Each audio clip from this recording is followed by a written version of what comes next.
আসসালামু আলাইকুম প্রিয় দর্শক। আজকে আপনাদের এই সোনামণিদের বাইকটি আপনারা কিনেছেন, সোনামণিদের বাইকটি নষ্ট হয়ে গেছে।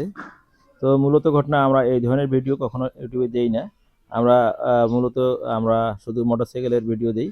তো যেহেতু এটা মোটরসাইকেলে রূপান্তর করা হয়েছে, এই জন্য আমরা এই চার্জার বাইকটি কেন নষ্ট হয়েছে বা কী কারণে নষ্ট হয়েছে এটা আমরা আজকে এখানে উল্লেখ করব। তো মূলত ঘটনা হলো যে আপনাদের এই সোনামণিদের বাইকগুলো বিশেষ করে নষ্ট হওয়ার ২-৩টি কারণ থাকে। একটা হলো যে ফোরক ভাঙিয়ে যায়, আর একটা হলো যে আপনার বাইক চালু হয় না। বাইক চালু না হওয়ার কিছু কারণ আছে। এই বাইকগুলো ময়লা হলে আর কখনো এই বাইকগুলোতে পানি দিবেন না, বা পানি দিয়ে ধুবেন না বা মুছবেন না। এগুলো পানি দিয়ে ধোয়া মোছা করলে অনেক সময় ইয়া হয়ে যায়, মানে সুইচগুলো আছে, সুইচগুলো কার্বন হয়ে যায়। কার্বনে আয়রনে এগুলো নষ্ট হয়ে যায়, তখন আর এই বাইকগুলো চালু হয় না। তো আমরা আজকে এই বাইকটি খুলে এখানে যে মেইন সুইচটা আছে অফ অন যেটা করা হয়, যেটা সামন গিয়ার এবং পিছন গিয়ার করা হয়, এই সুইচটা আয়রন হয়ে গেছিলো। এই আয়রনগুলো পরিষ্কার করে দিলাম, দেওয়ার পরে এই বাইকটি সেটিং করতেছি। তো আপনারা অবশ্যই আপনাদের সোনামণিদের বাইক যদি নষ্ট হয়ে যায়, আমাদের এই বাইকের যে কাজ করতেছি এই ভিডিও অনুযায়ী আপনারা নিজে নিজে খুলে বাড়িতে বসে নিজে নিজে এটা ঠিক করতে পারবেন। তো আপনাদের সোনামণি যাতে উঁচা নিচা জায়গার মধ্যে চালায় না, অবশ্যই সমান জায়গার মধ্যে চালায়। এই দেখেন আমরা এখন ঠিক করার কারণে এখন পিছনে গিয়ে দিলাম, এটা রানিং হলো। তো উঁচু নিচে জায়গায় চালাইলে ফ্রক ভেঙে যাওয়ার সম্ভাবনা বেশি থাকবে।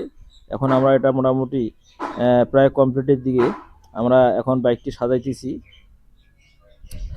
তো অবশ্যই আপনারা এরকম নিত্য নতুন ভিডিও পেতে গেলে আমাদের ভিডিওতে অবশ্যই লাইক দিবেন এবং কমেন্টে জানাবেন ভিডিওটি কেমন হয়েছে, এবং ভালো লাগলে আপনাদের বন্ধুদের সাথে অবশ্যই শেয়ার করবেন, বেশি বেশি করে শেয়ার করবেন, যাতে আপনারা আরও নতুন কিছু ভিডিও আপনাদেরকে দিতে পারি। এই জন্য অবশ্যই আপনারা আমাদের ভিডিওতে লাইক দিবেন। আর হ্যাঁ, চ্যানেলটি সাবস্ক্রাইব করতে ভুলবেন না। তো আমাদের কাজ প্রায় শেষের দিকে। আমরা এখন বাইকটি সেটিং করার পর বাইকটি আমরা চালু করে আপনাদেরকে দেখাবো কীভাবে বাইকটি সামন গিয়ার এবং পিছন গিয়ারে চলে, সেই বিষয়টা আমরা আজকে এই ভিডিওতে দেখাবো।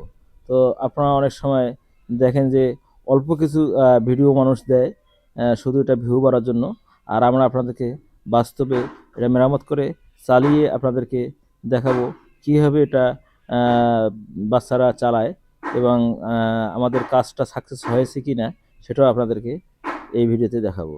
তো আপনারা অবশ্যই ধৈর্য সহকারে দেখুন। আমরা এখন কিছুক্ষণের মধ্যে এটা চালু করব। তো এখন আপনারা দেখেন, আমি সামনে গিয়ার দেওয়ার পর এখন চাপ দিলাম, এই দেখেন সামনে চলতেছে। এখন আবার সামনে চলতেছে। এখন আমরা পিছন গিয়ার দেবো, এই যে সুইচ টিপে দিলাম, মূলত এই সুইচটা সমস্যা হয়ে যায়, এখন পিছনের দিকে যাচ্ছে। তো ধন্যবাদ, ভালো থাকুন।